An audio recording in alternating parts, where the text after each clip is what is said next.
Ducky भाई के case में क्या प्रोसीडिंग हुई है और आपको भी नहीं पता चला कि डक्की भाई को पेश कर दिया गया? देखें, आज एनसीसीआई के जो अहलकारान हैं, जो उनके जो जिम्मेदारान हैं, उन्होंने बड़ा आज मज़ाक़ खेज़ एक एक्टिविटी की है। बल्कि मैं ये कहूँगा उन्होंने हाइड एंड सीक की है आज, और अदालतों के साथ,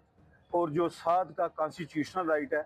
और जो high court rules and orders volume 3 में जो कि मुल्ज़म को एक राइट दिया गया है, आज एनसीसीआई अहलकारान ने उन तमाम राइट्स को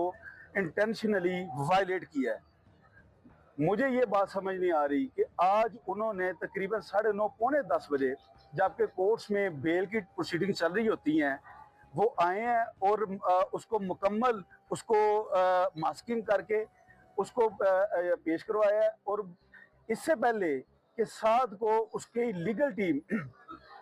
रिप्रेजेंट करती, ऑनरेबल कोर्ट को हालात बताती, ऑनरेबल कोर्ट को सारी जो लीगल सिचुएशन है उसमें आगाह करती, ऑनरेबल कोर्ट को असिस्ट करती।